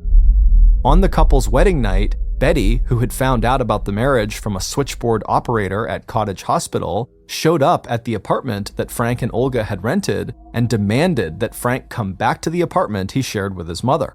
But even though Frank agreed to do just that, he refused to break all of his ties to Olga. So, 2 months later, on August 7th, Betty decided to take steps of her own to legally end the marriage. using the same skills at deceit and lying that had allowed Betty to marry and divorce 11 times and con most of her unsuspecting spouses out of some or all of their money. Betty paid an odd-job worker from the local Salvation Army $60 to go with her to Ventura Courthouse. Once there, the two of them actually managed to impersonate Frank and Olga and get Frank's marriage annulled. After faking that annulment, Betty started working on a more ambitious plan, permanently erasing her son's wife from the face of the earth. And over the next 4 months, Betty would approach 5 different people to see if they would kill Olga. All of them declined until Esperanza Esquivel put Betty in touch with 2 small-time criminals, Luis Moya and Agustin Baldonado, who agreed on a price of $6,000 for murdering Olga Duncan. What the killers did not know was that Betty had never intended to pay them $6,000. Instead, after making a down payment of $150 using Frank's typewriter money, Betty was already busy making up a story in which she was the innocent victim of extortion and her 2 hired guns would be the blackmailers she would later report to the Santa Barbara police. It wasn't until December 12, 1958, 3 weeks after Olga's murder, that Betty's best friend and constant companion, 84-year-old Emma Short, would tell Detective Charles Thompson about Betty impersonating Olga in order to get Frank's marriage annulled. Emma would also talk to police about Betty's hatred for Olga and Betty's various plots to get her daughter-in-law murdered. One day later, on December 13th, police arrested Betty Duncan for forgery and filing false legal papers in order to get her son's marriage annulled. And once Betty was in jail and police began investigating the information they'd gotten from Emma Short, it would only take 2 more weeks before police had also arrested Olga's killers. On Sunday, December 21st, Agustin Baldonado confessed to murder and described to police what had happened on the night that Olga was kidnapped. Then, Agustin agreed to lead the 3 Santa Barbara detectives to Casitas Pass Road, where Agustin and Luis had buried Olga's body. But it was not until the Ventura County medical examiner completed an autopsy on Olga Duncan that the police and the public would understand the full horror of what had happened to the young nurse from Canada whose baby girl was due to be born in less than 2 months. It would turn out that despite being beaten, pistol-whipped, and strangled, Olga Duncan was still alive when Agustin Baldonado and Luis Moya rolled her body into that shallow grave. In the end, the cause of Olga's death was suffocation, and her final breaths were lungfuls of dirt and gravel. On March 17, 1959, after what newspapers described as California's trial of the decade, Elizabeth Betty Duncan, Luis Moya, and Agustin Baldonado were all found guilty of conspiracy to commit murder and sentenced to death. 3.5 years later, on August 7, 1962, Luis and Agustin stepped into the same gas chamber at San Quentin Prison, where they were strapped into adjoining wooden chairs and executed. The next day, on August 8, 1962, at 10 in the morning, Betty Duncan was executed alone in the same gas chamber, the last woman ever to be executed in the state of California. Betty Duncan's last words were, "Where's Frank?" On December 30th, 1958, 9 days after the discovery of Olga's body and just over 1 year after the young nurse met Frank and Betty Duncan, Frank arranged a small service in memory of his murdered wife. Weeks later, Frank finally agreed to release Olga's cremated remains and send them back to her parents in Benito, Manitoba. Frank would go on to marry 2 more times. He would also go on to build a successful law practice in Los Angeles. Even though Frank defended his mother to the very end, after her execution, Frank refused to answer any questions about his mother's trial or the murder of his wife, Olga Duncan.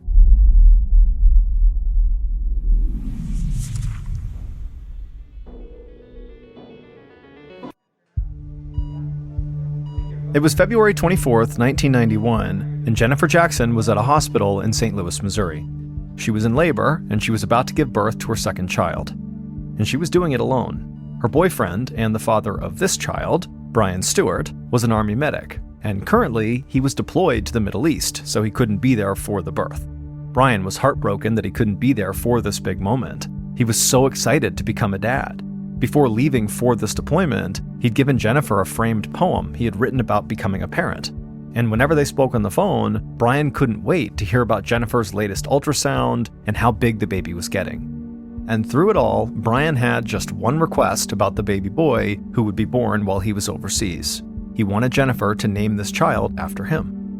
Brian knew that there was a chance he could be killed in action, and so he wanted to guarantee that this baby always had a connection to their father. Just then, a huge, painful contraction brought Jennifer back into the present, and her doctor told her, "Come on, one more push, just one more push." And a few minutes later, Jennifer was holding a screaming little baby boy, Brian Jr., in her arms. 9 months later, on Christmas morning, Jennifer sat on the couch helping baby Brian open his presents, while Brian Sr. sat next to them sipping coffee. Jennifer looked over at him and squeezed his leg. Ever since coming home a few months ago, Brian had been this amazing father and partner. He did what he could to help with the baby, and he was extremely attentive to Jennifer's needs. He loved to hold her hand and talk about their future together. But Jennifer felt like she was still getting to know Brian. They hadn't been dating that long before she got pregnant and he went off to war. So when he sometimes got moody and walked out in a huff, Jennifer didn't really know what to think. But with Brian's charming smile and good looks, Jennifer could never stay mad at him for very long. And after all, he did always come back, which was more than she could say for her previous boyfriends. The father of her first child was hardly in her young daughter's life at all. But on this particular morning, their first Christmas together as a family, Brian began acting pretty strangely. When Jennifer handed him a present for the baby and asked Brian Sr. to help open it, Brian Sr. refused. And then a dark expression came over his face and he got up off the couch and began pacing. Jennifer had no idea what he was doing, and at first she thought, maybe he's having a flashback from his time in the Middle East. And so she asked Brian, hey, are you okay? But Brian just kept on pacing. And then at some point, Brian came to a stop, he took a deep breath and looked Jennifer in the eye and said, "I don't think I'm Brian Jr.'s father." Jennifer was totally stunned. She asked Brian where this was coming from. Then she held the baby up and asked how could he believe this child was anyone else's but his. The baby looked just like Brian Sr. But Brian Sr. refused to listen, and he ultimately stormed out of the room, shouting that he knew the truth and was not going to raise another man's child. Jennifer didn't know what to do. She wanted to follow after him to their bedroom and get him to calm down, but Brian seemed so angry, she didn't know how he'd react if she just kept on insisting the baby really was his. So she just hung back and tried her best to comfort Brian Jr., while Brian Sr. packed a bag and left the house. About 2 months later, Jennifer was at home, balancing her son on her hip while she tried to cook some lunch for him and his sister. Adjusting to life as a single mother had been very challenging for Jennifer, and she wasn't getting much help from anybody else in her family either. Jennifer's sister was around a lot, but she was also a drug addict. And so a lot of the times when Jennifer's sister came over, she'd come over with a friend or two and they were high on heroin. Sometimes Jennifer even caught her sister and her friends injecting drugs in her house. Jennifer hated all the substance abuse around her kids, but at the same time, she just didn't have the heart to stop her sister from coming around because it meant a lot to her sister to visit the kids. Every now and again, Jennifer would try calling Brian for help, but whenever he actually answered the phone, he would just yell at her about how Brian Jr. was not his son. Jennifer did her best not to let it bother her and just focused on trying to raise her kids as best as she could. But as Jennifer cooked up some mac and cheese, she noticed little Brian's breathing suddenly sounded different. He was wheezing and it seemed like he was having a hard time catching his breath. Jennifer had no idea what was going on, but just from the looks of it, this didn't look like a common cold or something else that was easy to explain. This looked pretty serious. And so as her little boy continued to struggle to breathe, Jennifer just picked up her phone, called her mom, and told her to meet her at the hospital. Then Jennifer bundled up her kids and drove to the nearest emergency room.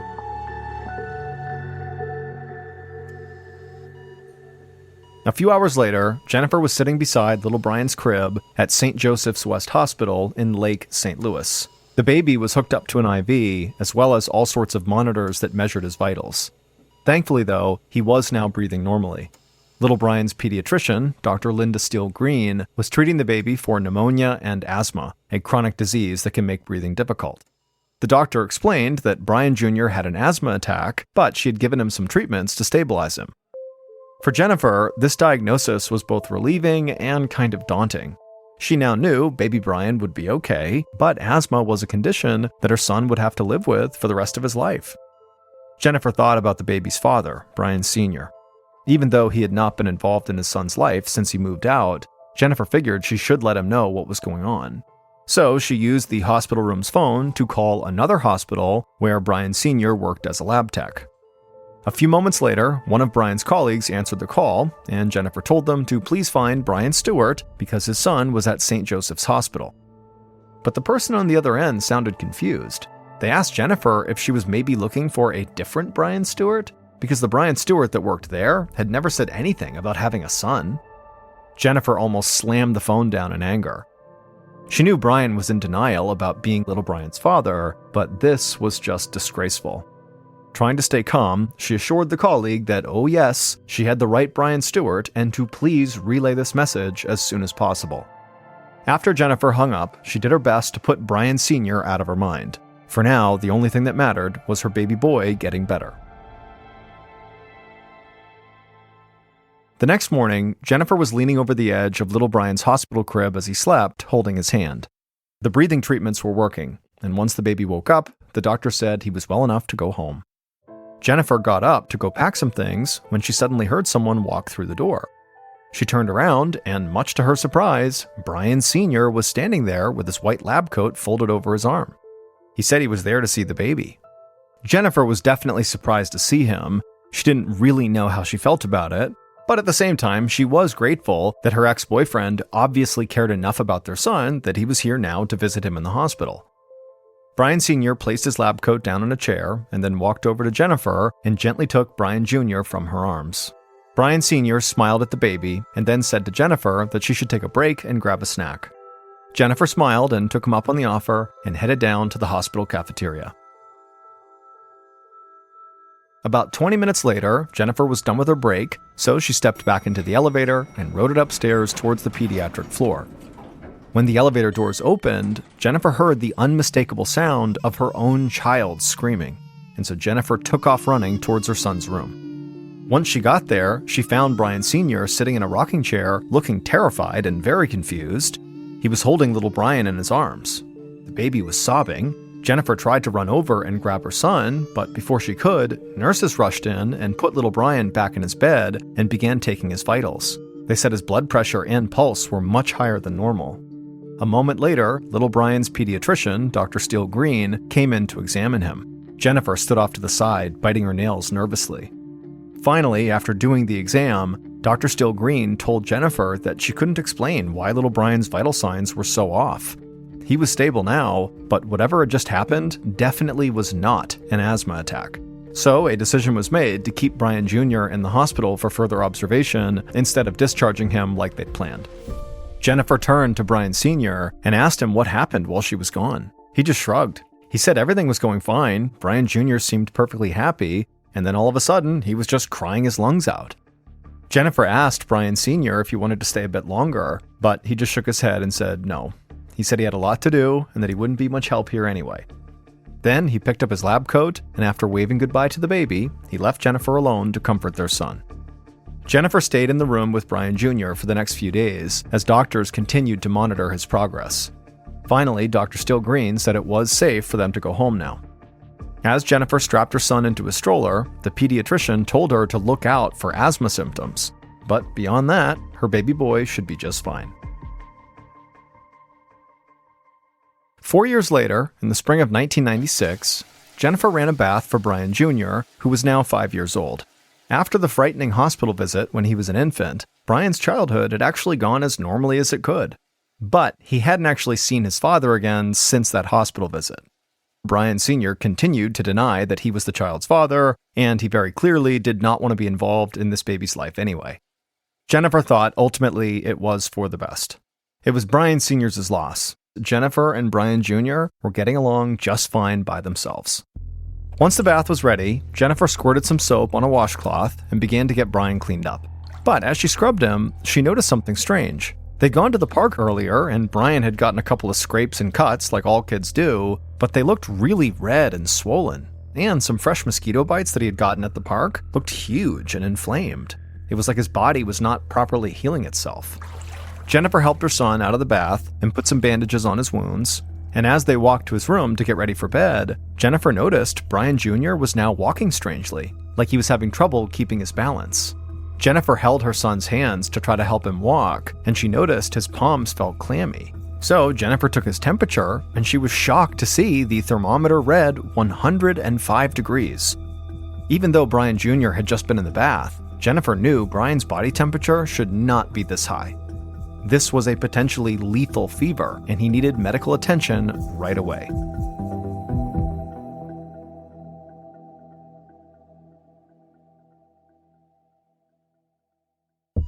Once they arrived at the hospital, little Brian was taken straight to the pediatric intensive care unit. Jennifer did her best not to panic as a team of doctors, including Dr. Steele Green, hooked up Brian Jr. to a bunch of monitors and stuck needles in his arms for IVs and blood tests. It was nerve-wracking, but Jennifer was glad that Dr. Steele Green was there. The two women had become friends after Brian Jr.'s hospital stay when he was a baby, and Dr. Steele Green had continued to see the boy for regular pediatric appointments. Jennifer was very confident that Dr. Steele Green would be able to help her son. By the end of the day, little Brian had been stabilized, but the doctors still didn't know what was wrong with him. Dr. Steele Green promised Jennifer she would run every test she could, and hopefully they would have an answer in the morning. That night, Jennifer lay awake on the couch inside of little Brian's hospital room, listening to her son's heart monitor beeping. Jennifer had been trying to stay optimistic, but it was now clear that little Brian was seriously ill. But still, Jennifer knew that Dr. Steele Green would do everything she could to figure out what was wrong. Just as Jennifer was beginning to fall asleep, little Brian suddenly shot up in bed, crying and screaming for his mother. Jennifer rushed over to him and tried to calm him down, but he just kept on sobbing and begging his mother not to let him die. Jennifer promised her son that he'd be okay. The doctors would figure out what was wrong with him, and they would fix it. She said this over and over again and held her son close until finally little Brian did drift back to sleep. A few days later, Jennifer sat beside little Brian's hospital bed, gripping his hand as he slept. Ever since he'd been admitted, Jennifer had barely left her son's side. Little Brian was in extremely bad shape, and Jennifer didn't want to be away from him in case something really bad happened. Over the past few days, little Brian had grown weaker and weaker as his organs began to shut down one by one. His skin had grown jaundiced and yellow because his liver and spleen were not working properly, his ears were infected, and his digestive system had almost entirely shut down. And the doctors really had no idea why any of this was happening. They had tested little Brian for everything they could think of, even diseases that had been largely eradicated or only existed in other countries. Everything had come back negative. As Jennifer went down her mental checklist of all little Brian's symptoms, trying to come up with some explanation that kind of made sense, she heard a knock at the door. Dr. Steele Green opened it up and stood in the doorway with a very somber look on her face. She walked in and took a seat in a chair next to Jennifer. Jennifer could see tears forming in the doctor's eyes, and a pit began to form in Jennifer's stomach. She knew that whatever news Dr. Steele Green had, it would not be good. In a quiet voice, Dr. Steele Green told Jennifer they had finally figured out what was wrong with little Brian. It was something so unlikely, she would have probably never figured it out on her own. The only reason she'd even thought to test for it was because the possibility came to her in a nightmare. As she slept, a series of frightening images came into her mind. She saw blood, then she saw needles and test tubes, then she heard the squeak of a rocking chair and the sound of a baby crying. Then she was wide awake, sitting upright in her bed, finally having an idea of what might be wrong with little Brian.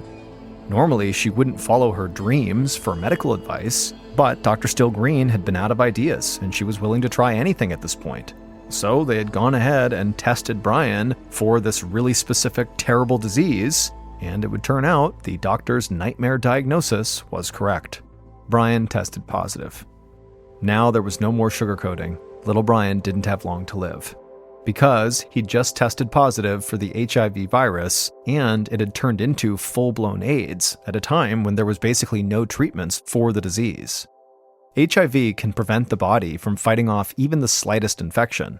The disease that the virus causes is called AIDS, and 30 years ago, it was an absolute death sentence. Dr. Steele Green estimated Brian had maybe 5 months left to live. Jennifer was absolutely speechless. Panic raced through her mind as she wondered how this could have happened. Jennifer didn't know much about HIV, but from what she did know, you got it from having sex with someone who had HIV, or you got it from sharing contaminated needles. But of course, Brian was doing neither of those things because he was 5 years old. But then Jennifer's mind went to a dark place. Her thoughts turned to her sister, who was a heroin addict, who still sometimes used drugs in their house. Jennifer had done her best to keep Brian away from her sister when she was doing that, but she wondered if somehow maybe he'd gotten poked with an HIV-infected needle when she wasn't paying attention. Or, much, much worse, maybe a stranger who was infected with HIV had done the unspeakable and sexually abused her son. Jennifer looked over at her son and just began to cry. Her children were absolutely everything to her. And so for now, Jennifer knew she had to focus on just finding a way to keep her son alive. So she turned to Dr. Still Green and told her that she was willing to do whatever it took to help Brian. 2 years later, Jennifer stood in her kitchen helping her son, Brian Jr., wiggle into a special backpack. Brian was miraculously still alive, but just barely. This special backpack he was wearing was connected to a feeding tube that led into little Brian's stomach. He needed a liquid diet to survive because he basically always vomited if he ate solid food. But both Jennifer and Brian agreed that it was a worthy trade-off because he'd beaten all expectations and lived long past the 5 months his doctors had estimated. But it wasn't easy to get by. Because Brian required so much help every single day, Jennifer had been forced to quit her job. And because her ex-boyfriend, Brian Sr., still wouldn't send child support payments, Jennifer and her kids had to live off of food stamps and other welfare programs. And just from a medical perspective, it took a lot of work for Brian just to make it through each day. After getting his backpack secured, Jennifer walked over to the cabinet and pulled out a massive medication tray. She carefully doled out 23 different pills for Brian to take. Once Brian had taken all of his medications, Jennifer took him by the hand and they went outside to wait for the school bus. Because there was still so much fear around AIDS, little Brian was not allowed to ride on the standard school bus with most of the other kids. Instead, he had to ride on another bus for children with special needs. Jennifer's heart broke just thinking about the bullying Brian had to endure at school. Bullies called him all sorts of names, and they mocked him for the bulky hearing aids he now had to wear all the time after losing 80% of his hearing. But through it all, Brian remained relentlessly optimistic. Jennifer was so proud of his ability to remain positive despite all the suffering he'd endured. And so Jennifer did her best to not let her own fears and her own anxieties get in the way of her son's childhood. Now, just keeping her son alive basically consumed all of Jennifer's waking hours. But she also had one other major concern about her son, figuring out how he'd actually been infected with the HIV virus in the first place. A few minutes later, the bus pulled up in front of their house. Jennifer hugged her son goodbye, and then he climbed on board the bus and the bus took off, and then Jennifer went back inside her home. After she got dressed, she called Detective Kevin Wilson down at the St. Charles County Sheriff's Office. For the past 2 years, Detective Wilson had worked tirelessly to try to figure out how Brian had gotten HIV. The detective had tested the blood of at least 30 people who had spent time with Brian Jr., including Jennifer's sister and her friends, but none of them had been HIV positive, so this very likely ruled out transmission from drugs. The detective had also found no indication that little Brian had ever been sexually abused by anyone, so it was highly unlikely he got HIV that way either. But there was one lead that Detective Wilson was still working on, and that was what Jennifer was calling him about today. Detective Wilson assured her that he was close to cracking the case, but there were still some loose ends to tie up. This was a delicate situation, and he had to be absolutely sure he was right before he made his move. Before they hung up, Detective Wilson promised Jennifer that little Brian would get the justice he deserved. A few months later, in December of 1998, Jennifer sat down in the witness stand at the front of a St. Louis County courtroom. Her hands shook as she looked to her right at the judge. Right out in front of her, she saw there were news reporters, jury members, and at the defendant's table, her ex-boyfriend, Brian Stewart. He stared at her with cold, hateful eyes. Jennifer swore to tell the truth, and then took a deep breath. Speaking into a small microphone, she explained that she broke up with Brian Sr. in 1991. She said they fought bitterly over child support payments, and at one point, Brian even threatened her. Brian insisted that Brian Jr. was not his son, and Jennifer should stop asking him to give her money because, after all, Brian Jr. wouldn't even live past the age of 5. Jennifer testified that way back when little Brian was first treated for asthma, his father showed up at the hospital totally unannounced and convinced her to leave the room to go on a break. And when she came back from that break, their son was screaming.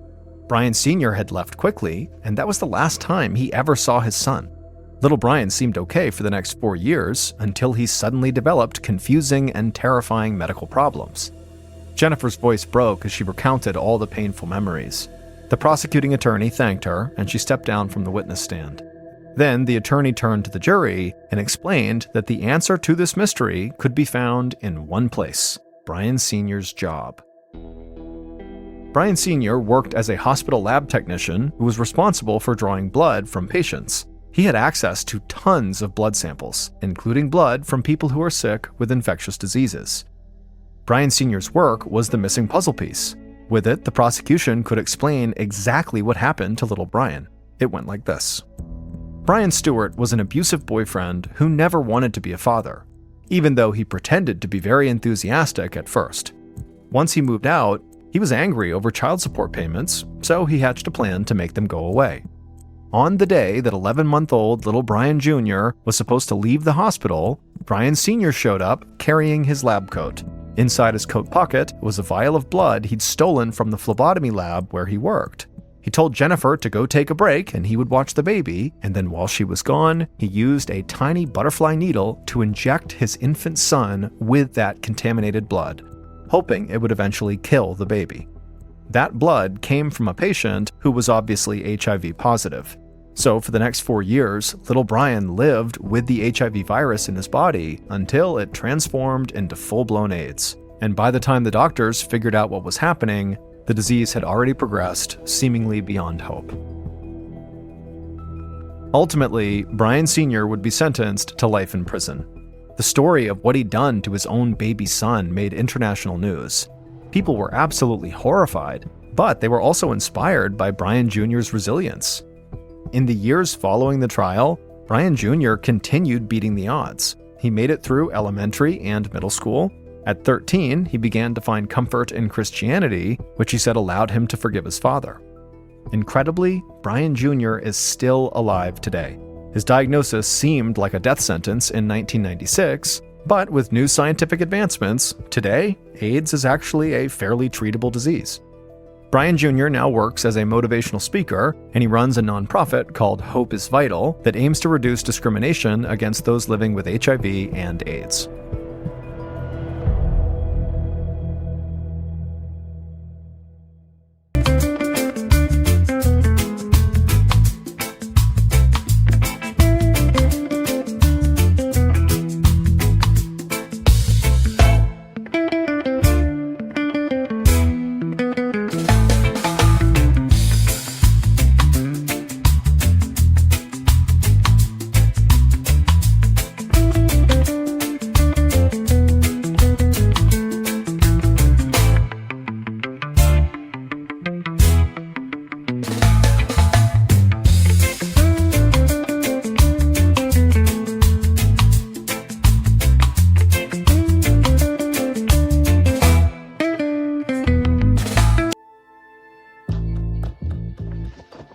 From Ballen Studios and Wondery, this is MrBallen's Medical Mysteries, hosted by me, MrBallen.